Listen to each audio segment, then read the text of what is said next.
Welcome to the 16th episode of the Student Recap Podcast, Masterful Musicianship. Today I'm back with David as Benjamin. He has a lot of swimming things during the winter, but David will be on here a few more times during the winter. So let's get started. So I'm in band, just like David and Benjamin. I'm a tenor sax player, and David is a tuba player. Mm-hmm. And we've both been playing since the 5th grade when we had to learn online during COVID.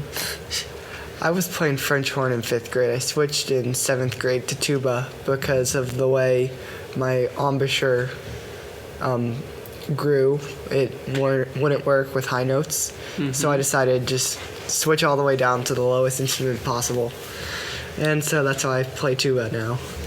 Yeah, and I started off playing alto as all saxophone beginners do, and then I transitioned to tenor sax once the band needed me to play tenor.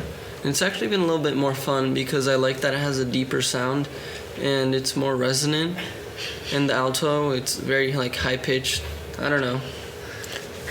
So recently we had our winter band concert, and we had a few pieces, but one of them was really hard. It was called Metamorphic Dances? Metamorphic Dances, yes. So Metamorphic Dances, it's a grade 5 piece, and it's made up of 4 dances. 4 movements. 4 movements. And the last one, called Cakewalk, is very, very difficult. It goes from 3/8 to 2/4 to 3/8 to 5/4. It just It's a mixed time signature. Mixed meter song, and that makes it very, very difficult. Especially when you're trying to count rests and you're going 2/4 3/8 measures back and forth. And then, the 2/4 and 3/8, they switch order because there's a section where the trumpets have 2 beats and then there's a 3/8 measure. But then after a 5/4 measure, it goes 3/8 to 4 with the percussion. It's an odd piece of music. The reason why the song is called Metamorphic Dances is because they took traditional dances and then they changed them up slightly, usually with meter changes, and that made them sound weird and also impossible to dance to. So the other pieces, one of them was called the Tango. It sounded a lot like sort of a mystery show, like a crime theme. That one was the only one that didn't have different time signatures throughout the piece, but it was challenging by itself. So the first one, it was called Polka. It was actually my favorite because it was nice and upbeat, and it was the easiest, I'm pretty sure. Yeah, for us, we really for tubas at least, we never really had to count rests because we were just going.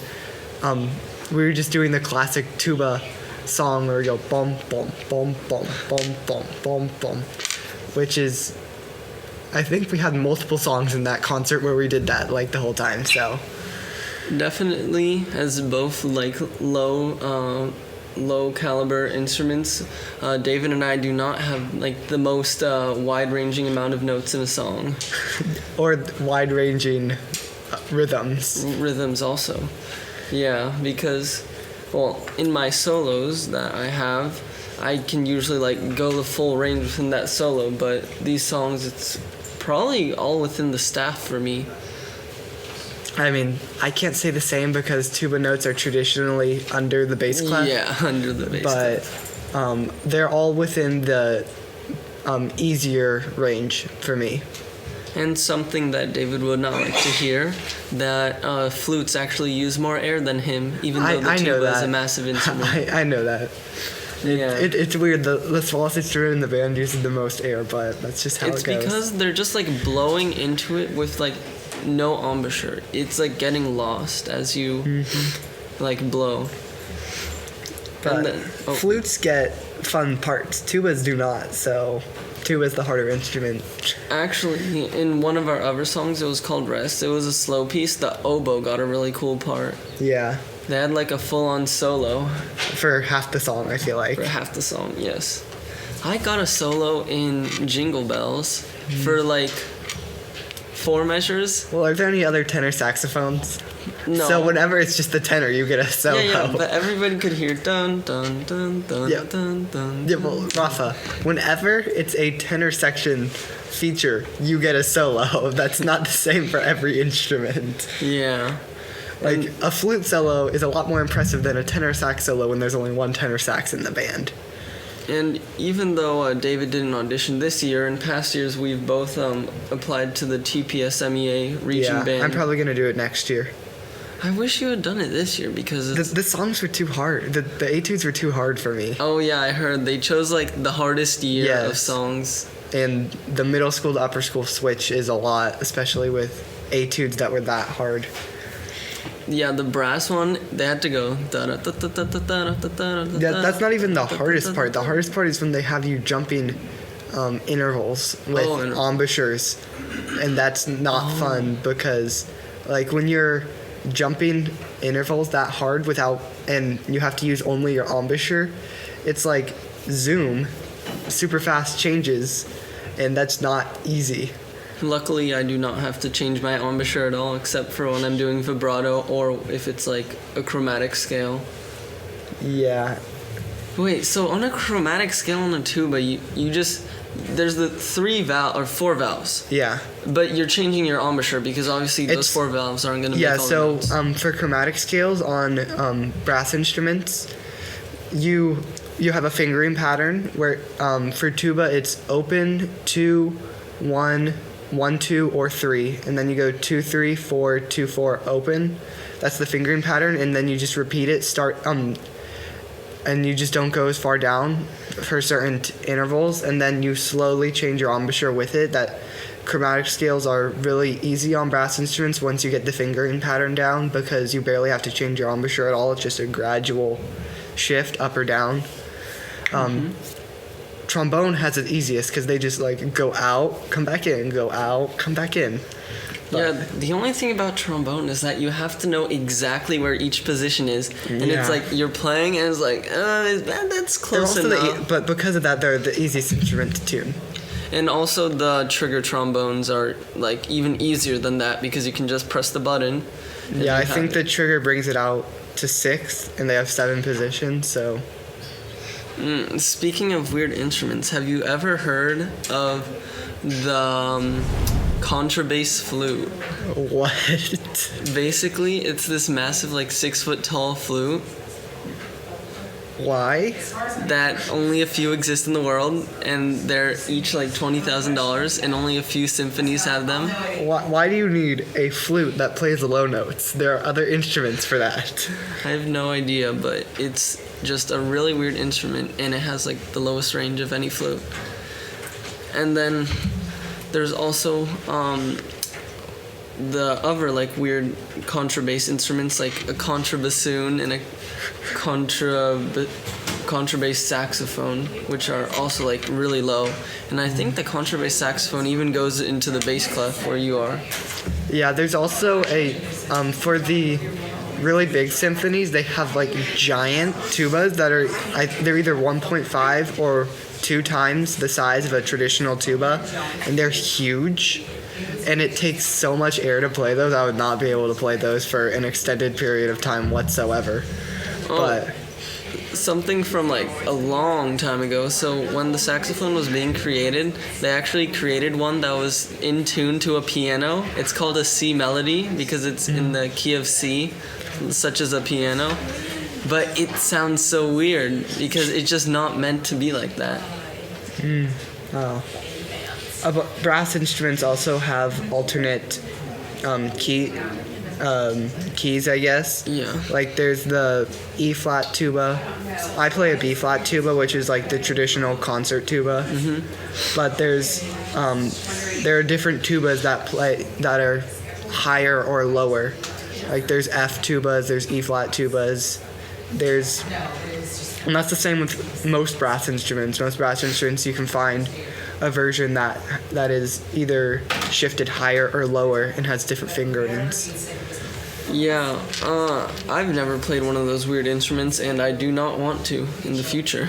Wow.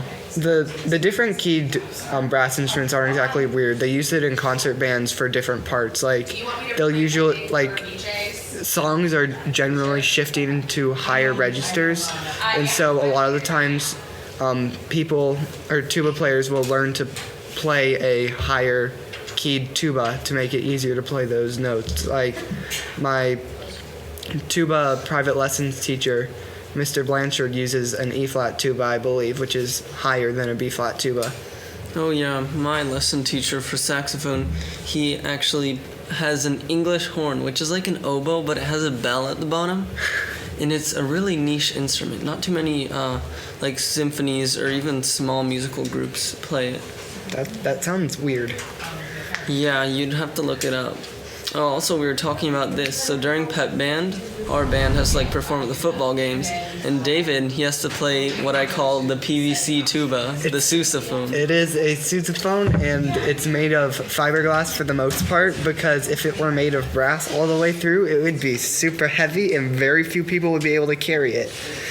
So, it is a big instrument, and my shoulder is always sore afterward because it's resting like all of its weight on my left shoulder. But yeah, it's funny because it literally looks like if you went to Home Depot, you got a bunch of weird pipes, you kind of smelted them and made an instrument out of it.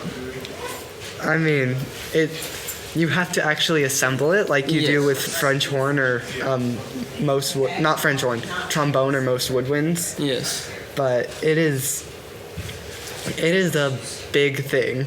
Talking about French horn, I find it so weird that you have to put your hand inside of it. What does that do? Putting the hand inside of the French horn actually tunes it. Like if you take the hand out, it will. I forgot what. It'll either be really sharp or really flat. I forgot which. I haven't played French horn in so long. But you need to put the hand in there because for whatever reason when they made French horn, they didn't make it in tune. Mm-hmm. And so you have to stick your hand in the bell in order to tune it. Yeah, for saxophone, all we have to do is make sure our embouchure is not like broken and that air is going through the sides of our lips. We just have to have our like bottom lip curled in and the rest of our lips tight around the embouchure. Yeah, brass instruments, you have all these different tuning sides and stuff because unlike with woodwinds, you can't just like pull out the head joint a little bit. You have to like pull out each individual tuning slide to a specific length in order to make it in tune. And then even after that, you have to perform slight changes in embouchure as you play constantly in order to keep it in tune. So, like, it's way more complex than what the woodwinds have to do in order to tune themselves. Oh yeah, I just have to like change my cork or tighten my ligature. And if my ligature is off at the beginning of practice, it just sounds so sharp and I can tell immediately. But I do not have perfect pitch, unfortunately. Yeah, me neither. Our percussion teacher, not like our percussion teacher, but the percussion teacher for the band, he has perfect pitch, and the percussion players are always talking about how they're always getting like corrected by their teacher because it's like, no, you're not exactly on this note. Yeah, one time he actually told us what pitch the fire drill plays. And wait, what was it? It was like a slightly flat something. I was thinking it was an F sharp. Just like, well, no, it might have been a flat F sharp. A flat F sharp. Because an F sharp is just such a like weird note. Yeah. I don't know. The weirdest note on saxophone is the C sharp for sure because it's the most out of tune note on the instrument, and the instrument itself is like one of the hardest to tune. So it just sounds like you're blowing through it and you're doing nothing because you are doing nothing. You don't have any of the keys down. You're just blowing through it. Oh yeah, for brass instruments, one of the weirder notes is probably the concert B natural, because that's when you push down like all of your fingers if you're a 3-valve instrument, or 4 and 2 if you're a 4-valve instrument. And because you're pushing down so much, it just sounds flat, I think. And it doesn't. It's just a weird note for most brass instruments. And talking about my etudes that we had earlier, so I did make an audition for the TPSMEA region band and All-State, but I'm not sure I'm going to make All-State because there's another saxophonist that's older than me that's probably going to get that spot. But, so I think that even though my recording was good, I'm still going to have a hard time in the, chance of getting that spot. I mean, high school has a lot more competition for band. Thank you for listening to the first part of a 3-part series that I'll call Masterful Musicianship, and I'll see you guys next week. Bye.